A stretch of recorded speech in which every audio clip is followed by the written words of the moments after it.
Hey, what's going on, fellow YouTubers? All Things Tech here. Today I'm going to go and share my experience with you in the process of me selling my Rolex Daytona 16523.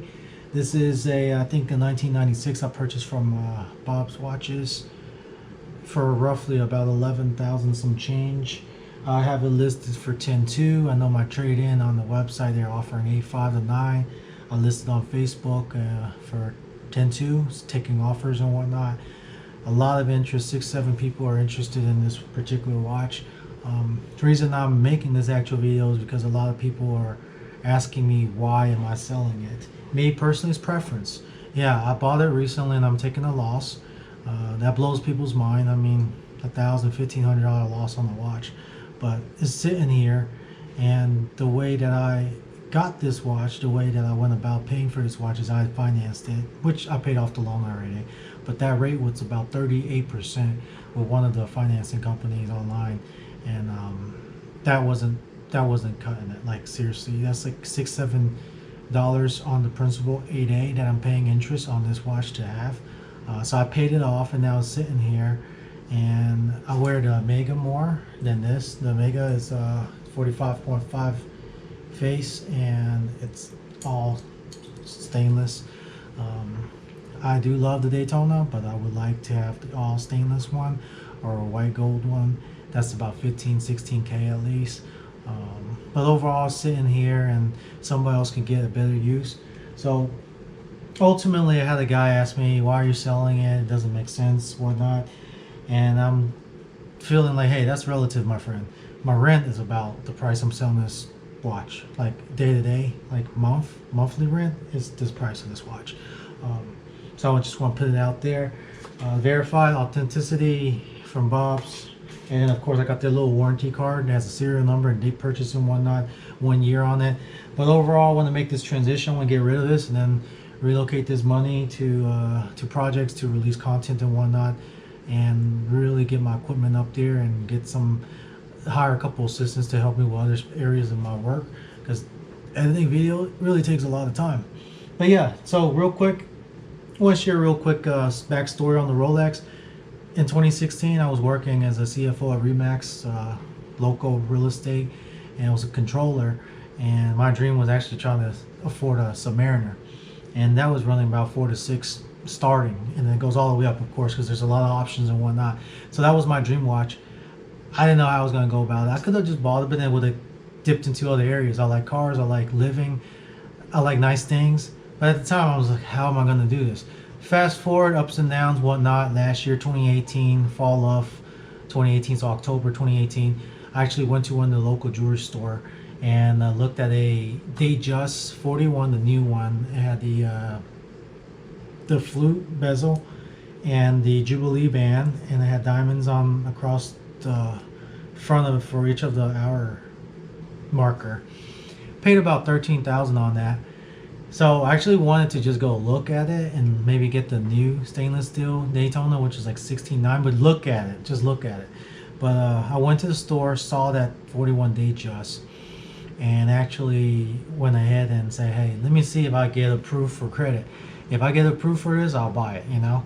So went through Wells Fargo, whatnot, 20% down, bought the watch, out the door, brand new, whatnot. But my heart was with a Daytona. So fast forward, I had that. I sold that in December and took a hit on that. And then I bought this Daytona in January. And then I realized, hey, I really want an all silver stainless Daytona. And so now I got this. I wore a couple times. Now I'm going to get rid of it. I'm not going to jump right into another Daytona. I'm going to use that again to allocate for business operations and whatnot, to pay some salaries. But yeah, so real quick story. Submariner a couple years ago, dream. Datejust 41 8 months ago or so happens, and then Daytona right after that. So what I'm trying to get at is your dreams can be reality given the time that you commit to it. Given that you don't lose focus and you know where you're going. You have to know where you're going. You have to know what you like for yourself, not necessarily for anyone else, but for yourself. So if I like a Daytona and I work hard and I earn it, it's my money. I'll buy a Daytona or a Submariner or whichever watch or product, material thing that you want. If that's not it and you love to travel, then travel. Go spend your money and fly around the world. You can live how you live, work the way you live, and live the way you work. I know it's different than what you usually hear, but do what you do and do what makes you happy. As long as you're alive, realize that you're on a timer and that time isn't forever. So you got to utilize the time that you do have. As you age, your energy is going to drop. Your motivation is going to start dissipating into the air, because life is a ton of little circles that keep repeating themselves. And the challenge is to actually, each time you recycle or you circle through that similar scenarios, do you have the motivation or the ambition to really strike that task out of the ballpark?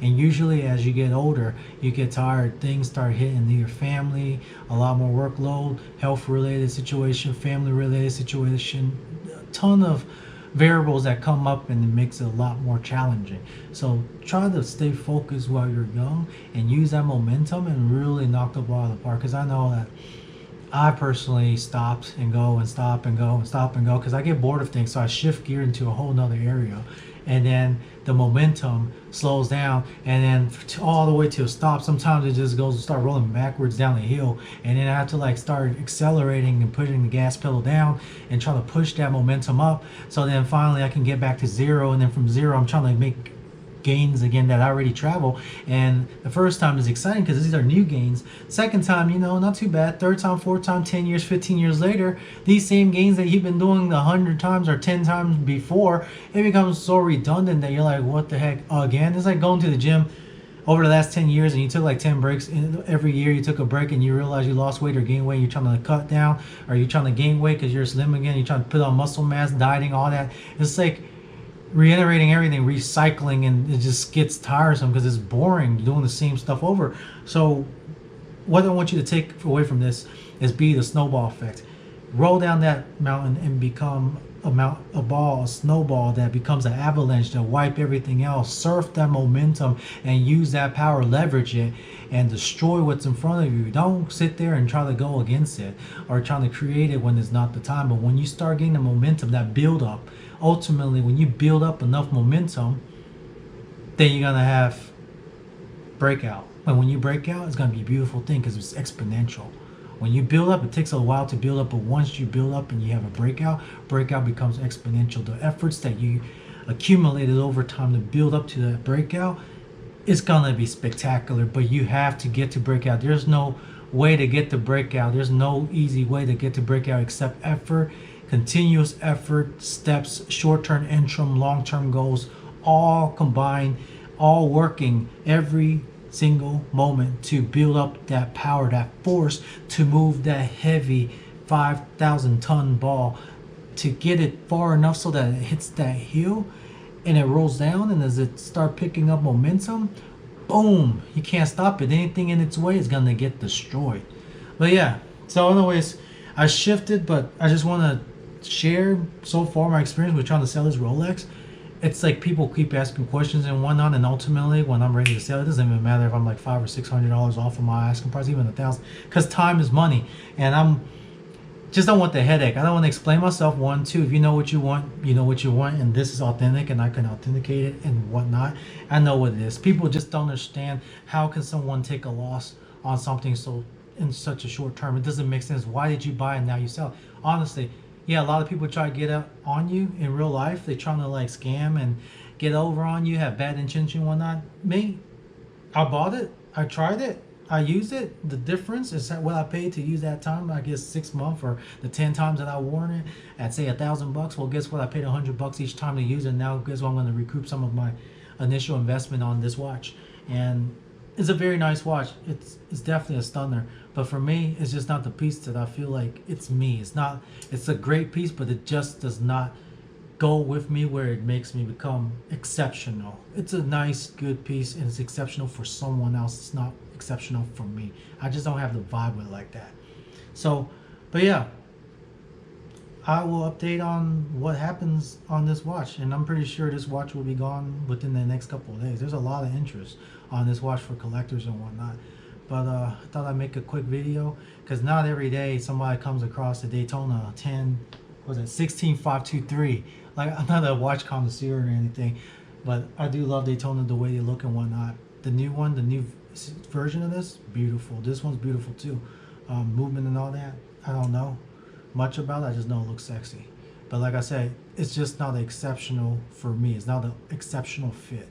And life is too dang short for me to deal with good and okay. I want exceptional. So I'm gonna get rid of this, make some employees happy, and then get the Daytona that is exceptional for me. So thank you for watching. Tell me what you think about this watch. Tell me what you think about the side note, my inspiration, my insight of what I went through and how I feel about things, about build up to breakout to like having a dream that turned reality, and then once it became reality, it's just like you dabble in all of the dreams that you had, and it's just a day-to-day thing. Tell me, share with me, comment, let me know what you like, what you don't like, and then from there I'm going to improve my video so that you can actually really enjoy it and get the most out of it. All things tech, thank you for watching. Until next time, stay safe. Thanks. Bye.